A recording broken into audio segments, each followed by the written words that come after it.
രാധിക 28 വയസ്സുള്ള ഒരു യുവതി. തന്റെ ശരീരത്തിലെ ഓരോ കോശവും ഒരു പുതിയ ജീവനെ താങ്ങി നിർത്തുന്നതിന്റെ ഭാരം പേറി അവൾ ഇടവഴികളിലൂടെ നടന്നു. ശക്തിയായി പെയ്യുന്ന മഴ അവളുടെ വയറ്റിൽ തുളച്ചു കയറുന്ന തണുപ്പായി അനുഭവപ്പെട്ടു. ഭിത്തിയിലേക്ക് ചാഞ്ഞ മരങ്ങളിൽ നിന്ന് ഇറ്റുവീഴുന്ന വെള്ളം അവളുടെ മനസ്സിനെപ്പോലെ അശാന്തമായിരുന്നു. 8 മാസത്തെ ഗർഭത്തിന്റെ ഭാരം കാരണം അവളുടെ കാൽവെപ്പുകൾ പതുക്കെയായിരുന്നു.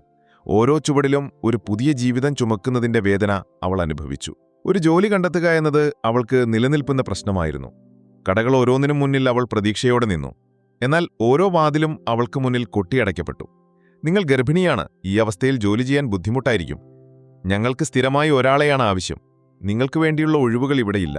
ഇതായിരുന്നു അവൾ കേട്ട മറുപടികൾ. ചിലരുടെ കണ്ണുകളിൽ സഹതാപമുണ്ടായിരുന്നെങ്കിലും ആ സഹതാപം അവൾക്ക് ജോലി നൽകാൻ മാത്രം വലുതായിരുന്നില്ല. ഗോപാലുമായുള്ള വിവാഹബന്ധം തകർന്നപ്പോൾ അവൾ ഒറ്റപ്പെട്ടു പോയിരുന്നു. സാമ്പത്തിക പ്രശ്നങ്ങളായിരുന്നു അവരുടെ പ്രണയവിവാഹത്തിന് കരിനിഴൽ വീഴ്ത്തിയത്. ഒരുപാട് സ്വപ്നങ്ങളുമായി അവർ തുടങ്ങിയ ബിസിനസ് തകർന്നു. ഗോപാൽ തന്റെ പരാജയത്തിന് അവൾക്കുമേൽ പഴിചാരി. വാക്കുകൾ കൊണ്ട് അവളെ മുറിവേൽപ്പിച്ചു. ഒടുവിൽ പരസ്പരം മനസ്സിലാക്കാനാവാതെ അവർ വഴിപിരിഞ്ഞു. എങ്കിലും ആ വേർപിരിയൽ അവളുടെ ഹൃദയത്തിൽ ഒരു വിങ്ങലായി അവശേഷിച്ചിരുന്നു. മഴ അപ്പോഴും പെയ്യുന്നുണ്ടായിരുന്നു. കൂടെ രാധികയുടെ കണ്ണുകളും നിറഞ്ഞു. ഒരു ബെഞ്ചിലിരുന്ന് അവൾ കണ്ണുകൾ തുടച്ചു. അപ്പോഴാണ് അവൾക്ക് മുന്നിൽ ഒരു കുട നീളുന്നത്. തലയുയർത്തി നോക്കിയപ്പോൾ ഒരു വൃദ്ധ സ്ത്രീ പുഞ്ചിരിയോടെ നിൽക്കുന്നു. അവരുടെ പേര് സുഭദ്രയമ്മ. അവർ രാധികയുടെ ദുരവസ്ഥ മനസ്സിലാക്കി. മോൾ ധൈര്യമായിട്ടിരിക്കെ, നമുക്കൊരു വഴി കാണാതിരിക്കില്ല, അവർ ആശ്വസിപ്പിച്ചു. സുഭദ്രയമ്മയുടെ സഹായത്തോടെയാണ് രാധിക ഒരു വലിയ കമ്പനിയുടെ അഭിമുഖത്തിനായി എത്തുന്നത്. വിക്രം ഇൻഡസ്ട്രീസ് എന്ന വലിയ കെട്ടിടത്തിലേക്ക് കയറുമ്പോൾ അവളുടെ നെഞ്ചിടിപ്പ് കൂടി. അവിടെ എത്തിയപ്പോൾ കമ്പനിയുടെ ഉടമസ്ഥൻ തന്റെ മുൻ ഭർത്താവായ ഗോപാലാണെന്ന് അവൾ ഞെട്ടലോടെ തിരിച്ചറിഞ്ഞു. ഗോപാലിന്റെ മുഖത്ത് ഒരു ഭാവവ്യത്യാസവും ഉണ്ടായിരുന്നില്ല. തന്റെ മുന്നിൽ നിൽക്കുന്നത് തന്റെ മുൻ ഭാര്യയാണെന്നറിയാത്ത പോലെ അയാൾ പെരുമാറി. നിങ്ങൾക്കൊരു അവസരം തരാം, ഒരാഴ്ചത്തെ പരീക്ഷണ കാലയളവ്. ഈ കമ്പനിയുടെ എല്ലാ ജോലികളും നിങ്ങൾക്ക് ചെയ്യാൻ കഴിയുമോ എന്ന് ഞാൻ കാണട്ടെ. ആ വാക്കുകളിൽ ഒരുതരം പ്രതികാരത്തിന്റെ സ്വരം രാധിക തിരിച്ചറിഞ്ഞു. എങ്കിലും അവൾക്കതൊരു വെല്ലുവിളിയായി തോന്നി. ആഴ്ചകൾ കടന്നുപോയി. രാധിക കഠിനാധ്വാനം ചെയ്തു. ഓഫീസിലെ ഓരോ ജോലിയും അവൾ കൃത്യതയോടെ ചെയ്തു തീർത്തു. ഗോപാൽ അവളെ കൂടുതൽ ബുദ്ധിമുട്ടുള്ള ജോലികൾ ഏൽപ്പിച്ചു. പ്രോജക്റ്റുകൾ, റിപ്പോർട്ടുകൾ, മീറ്റിംഗുകൾ, എല്ലാത്തിലും രാധിക തന്റെ കഴിവ് തെളിയിച്ചു. ഗോപാലിന്റെ മനസ്സിൽ ചെറിയൊരു മാറ്റം വന്നു തുടങ്ങി. ഈ കഴിവുകളൊന്നും താൻ മുൻപ് കണ്ടിട്ടില്ലല്ലോ എന്ന ചിന്ത അയാളെ അലട്ടി. രാധികയുടെ പ്രസന്റേഷനുകൾ കമ്പനിയുടെ വളർച്ചയ്ക്ക് സഹായകമായി. ഒരു വലിയ പ്രോജക്റ്റിന്റെ പ്രസന്റേഷനിൽ അവൾ വിജയിച്ചപ്പോൾ ഗോപാൽ അവളോട് ക്ഷമ പറഞ്ഞു. നിന്റെ കഴിവ് ഞാൻ കണ്ടില്ല, എനിക്ക് തെറ്റുപറ്റി, അയാൾ പറഞ്ഞു.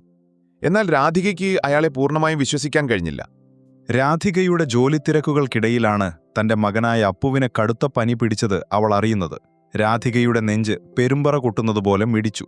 ഓഫീസിൽ നിന്ന് അവൾ വേഗം വീട്ടിലേക്ക് പാഞ്ഞു. കുഞ്ഞിന്റെ ശരീരം തീക്കനൽ പോലെ ചൂടായിരുന്നു. അടുത്ത ആരുമില്ലാത്ത ആ നിമിഷത്തിൽ അവൾ തകർന്നുപോയി. പുതിയ സുഹൃത്തായ വിക്രമിനെ അവൾ ഫോണിൽ വിളിക്കാൻ ശ്രമിച്ചു. പക്ഷേ ഫോൺ സ്വിച്ച് ഓഫ് ആയിരുന്നു. അയാൾ ഒരു അടിയന്തര മീറ്റിംഗിനായി വിദേശത്തേക്ക് പോയ വിവരം അവൾ അറിഞ്ഞിരുന്നില്ല. നിസ്സഹായയായി അവൾ ആംബുലൻസിനെ വിളിക്കാൻ ശ്രമിച്ചു. എന്നാൽ അതിനൊരുപാട് സമയമെടുക്കുമെന്ന് മനസ്സിലാക്കിയപ്പോൾ അവളുടെ മനസ്സ് കൂടുതൽ അശാന്തമായി. അപ്പോഴാണ് ഗോപാൽ അവിടെ എത്തിയത്. ഓഫീസിലെ ഒരു ഫയലിന്റെ കാര്യത്തിനായി രാധികയെ ഫോണിൽ വിളിച്ചപ്പോൾ മറുപടിയില്ലാതിരുന്നതുകൊണ്ട് അയാൾ വീട്ടിലേക്ക് വരികയായിരുന്നു. വാതിൽ തുറന്നു നിന്ന രാധികയുടെ മുഖത്തെ പരിഭ്രമം കണ്ട് അയാൾക്ക് കാര്യം മനസ്സിലായി. കുഞ്ഞിന്റെ അവസ്ഥ കണ്ട് ഗോപാലിന്റെ ഹൃദയം നുറുങ്ങി.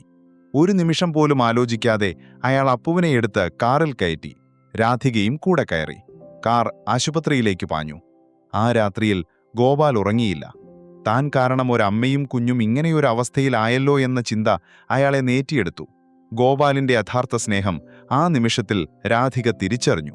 തന്റെ മകനോടുള്ള അയാളുടെ വാത്സല്യം, തന്നോടുള്ള കരുതൽ, അത് അഭിനയമായിരുന്നില്ല, ആത്മാർത്ഥമായ സ്നേഹമായിരുന്നു. ഗോപാലിന്റെ കണ്ണുകളിൽ പഴയ വാത്സല്യം അവൾ വീണ്ടും കണ്ടു. അപ്പുവിന്റെ പനി കുറഞ്ഞ ശേഷം ഗോപാൽ രാധികയുടെ അടുത്തേക്ക് ചെന്നു. എന്റെ തെറ്റുകൾക്ക് നിനക്ക് ക്ഷമിക്കാൻ കഴിയുമോ? ഗോപാലിന്റെ ശബ്ദം ഇടറി. ഞാൻ ഒരുപാട് മോശമായി പെരുമാറി. എന്റെ പരാജയത്തിന്റെ ഭാരം മുഴുവൻ നിന്റെ മേൽ വെച്ചു. അന്ന് എനിക്കെന്റെ അഭിമാനം മാത്രമായിരുന്നു വലുത്. നിന്റെ കഴിവുകളും സ്നേഹവും ഞാൻ കണ്ടില്ല. ഇപ്പോഴാണ് എനിക്കെന്റെ തെറ്റുകൾ മനസ്സിലായത്. അപ്പു എന്റെ മകനല്ലായിരിക്കാം, പക്ഷേ അവന്റെ കണ്ണിൽ ഞാൻ എന്റെ സ്വന്തം പ്രതിബിംബം കാണുന്നു. നമ്മുടെ ബന്ധത്തിൽ എനിക്ക് സംഭവിച്ച തെറ്റുകൾ ഒരുപാട് വലുതാണ്. എനിക്കൊരു രണ്ടാം അവസരം തരുമോ? അവൾക്ക് പൂർണ്ണമായി വിശ്വസിക്കാൻ കഴിഞ്ഞില്ലെങ്കിലും ഗോപാലിന്റെ കണ്ണുകളിൽ അവൾ ആത്മാർത്ഥത കണ്ടു.